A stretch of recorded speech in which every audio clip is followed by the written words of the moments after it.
Welcome back. We are continuing our conversation in the aftermath of the Supreme Court's ruling overturning Roe v. Wade with Kyle Shideler, the director of the Center for Security Policy's Homeland Security Project and a duty expert on matters involving everything about our homeland security, including the kinds of ideological and other threats to it that we are confronting, quite apart from whatever the pretext of the moment might be.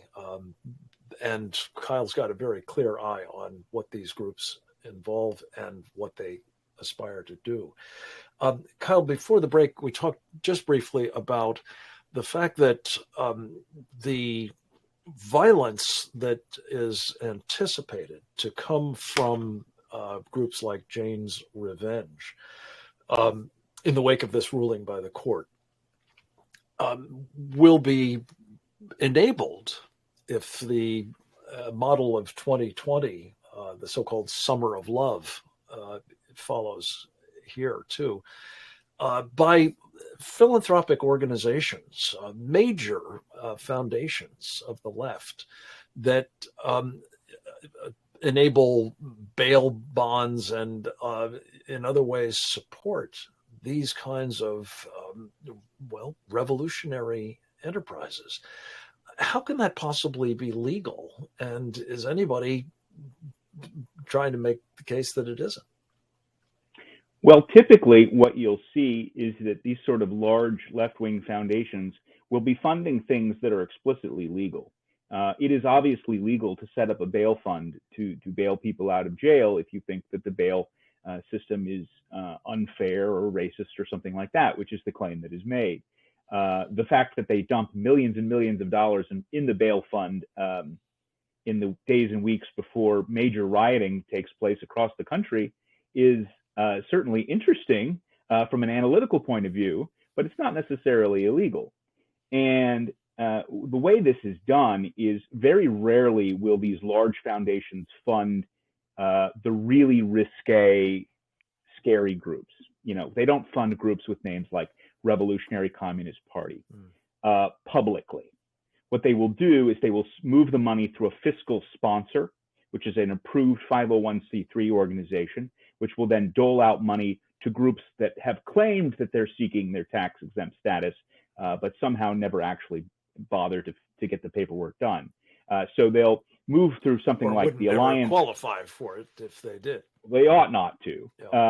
You know, and so they'll funnel the money through something like the Alliance for Global Justice, which will then dole the money out to, you know, a group like the Revolutionary Communist Party through one of their fronts for the explicit purpose of conducting protests and actions. We actually know this was the case for the Revolutionary Communist Party and the George Soros foundations because of some work that was done by Project Veritas. And that money actually was for pro-abortion protests, as a matter of fact, a while back, several years ago. So there is a conveyor belt to move money through these protests. The left realizes that they need these hardcore mass organizations in order to perform the kinds of protests that they want. And they need that because of their claim that, you know, this is democracy, this is what the people want. So they need to see people in the streets in order to justify that claim. And so it's all part of an effort. Everybody sort of understands what the game is, even though they keep their hands relatively clean, I think. Well, I wish it were the case that everybody understands. I think an awful lot of other Americans are really confused as to how people get away with torching cities across this country and not only get bail, but don't even get prosecuted, especially when juxtaposed to the other topic that I wanted to touch on with you briefly, Kyle, namely this January 6th Select Committee in the United States House of Representatives and its hearings, as they call them, to date, its investigations, its revelations.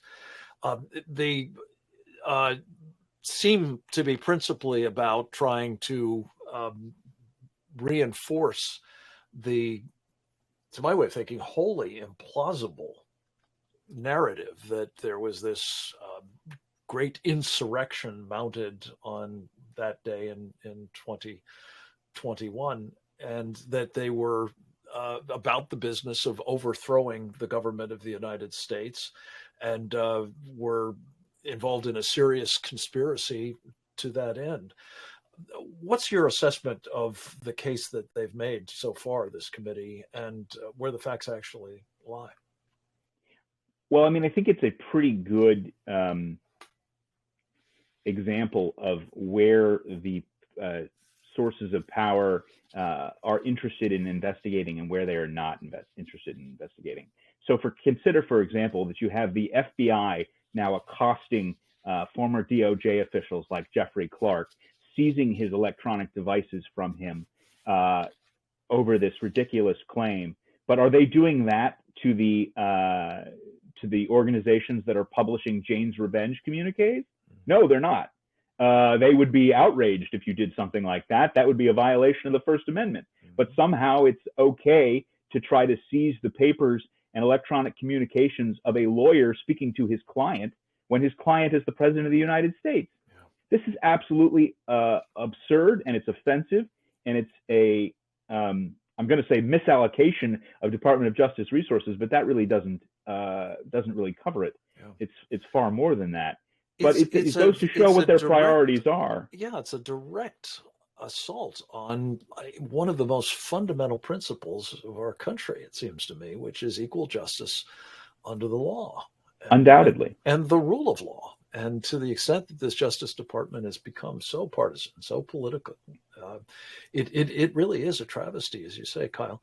So if the case has not been made by this, well, some have called it a kangaroo court or Stalinist show trial even, that there was a real insurrection underway, has there been any light shed on what seems to me to have been going on, which was a deliberate, intentional prevention of the Capitol from being properly secured on this occasion?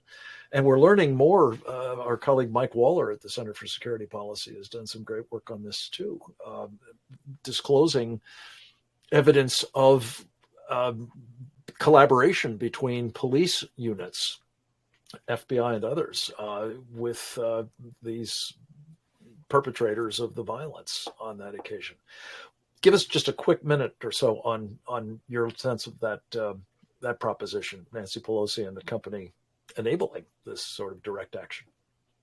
Sure. Well, if you were going to have a real January 6th commission that was actually interested in getting to the bottom of what's going on here, one of the people you would want to question would be Nancy Pelosi about how the decisions were made to secure the Capitol, why certain things weren't done, who gave the order to Capitol Police that they should open the doors and permit protesters to enter. I would like to know the answer to that question. Amen. But they won't even admit that happened, even though it took place on camera. Mm-hmm. And a number of other decisions. Who gave the order to release non-lethal munitions when it took place? Whatever happened against a peaceable crowd, no less? Whatever happened to the alleged bomber that targeted the RNC and the DNC? What do we know about that? Do we have any leads? Nobody seems interested in that, but we're very interested in reading the emails of Trump's lawyer. Yeah. And that's where we are with this thing. And it is truly a travesty, as you said. If the Congress changes, maybe they will do some kind of investigation. I pray to God that'll be the case, Kyle. But I don't see it yet. I don't see it yet either, but we have to pray for it and work towards it, God knows. Thank you for the great work you do at the Center for Security Policy. Kyle Shideler, come back to us with updates, if you would, in the very near future. Next up, we'll talk about a sunspot and whether it's foresighted on us, and if so, what that might mean, not just for, well, solar weather, but for the grid of the United States and therefore for all of us. That and more straight ahead.